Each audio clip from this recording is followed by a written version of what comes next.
मनुष्य का मन बहुत ही चंचल होता है और इसलिए मन में कई तरह के विचार उत्पन्न होते हैं।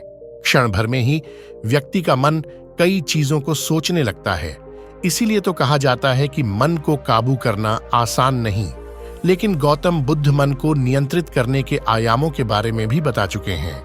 मन में विचारों का आना गलत नहीं है कि लेकिन मुश्किल तब हो जाती है या विचार ऐसी परिस्थिति में गलत होते हैं जब मन में अश्लील विचार आते हैं।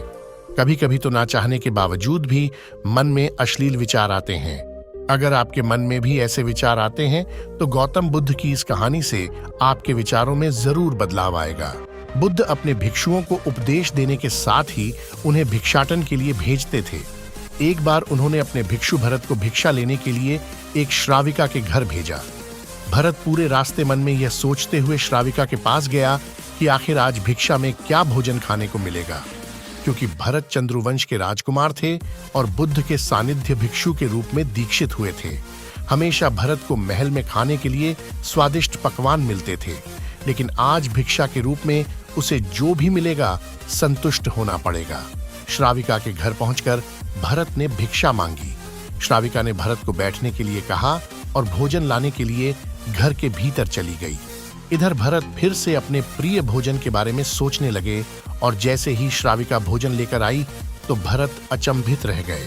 भरत ने देखा कि श्राविका ने उनके लिए उनके पसंदीदा पकवान परोसे हैं और अपने प्रिय भोजन को देखकर वह खुश हो गए। भोजन ग्रहण करते हुए भी भरत सोच रहे थे कि महल में तो उन्हें भोजन के बाद विश्राम करने की आदत है, लेकिन आज उन्हें भोजन के बाद वापस तेज धूप में चलकर आश्रम जाना होगा। लेकिन भोजन के बाद श्राविका ने भरत को कुछ समय के लिए विश्राम करने का आग्रह किया।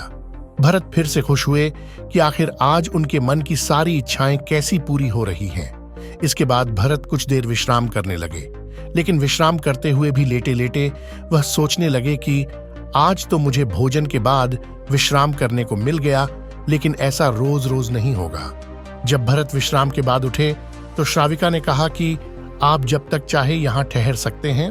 भरत अब समझ गए कि ये कोई संयोग नहीं हो सकता। उन्होंने श्राविका से कहा कि मुझे क्षमा कीजिए, क्या आप मेरा मन पियाएच सकती हैं? श्राविका ने हाँ में उत्तर दिया और कहा कि हाँ, मैं मन पढ़ सकती हूँ। शुरू में यह कठिन था, लेकिन फिर मैंने स्वयं के मन विचारों को देखना शुरू किया।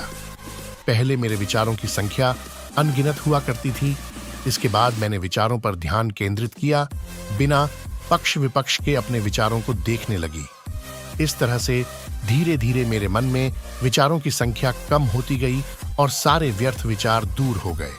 इसके बाद से ही मैं दूसरों के मन में चल रहे विचार को पियाराइच लेती हूँ। हालांकि श्राविका की बात सुनकर भरत घबरा गए। इसके बाद भरत ने श्राविका से आज्ञा ली और आश्रम के लिए निकल पड़ी है।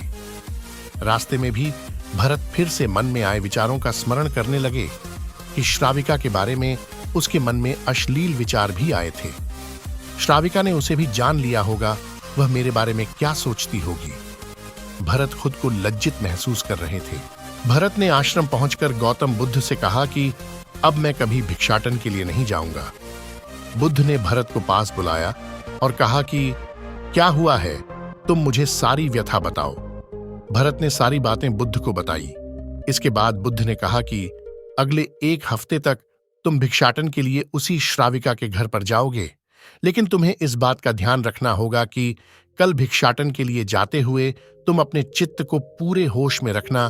तुम्हारे भीतर क्या विचार उठे उन पर ध्यान केंद्रित करना और यह भी ध्यान रखना कि तुम्हारे मन में कौन सी वासना उठ रही है।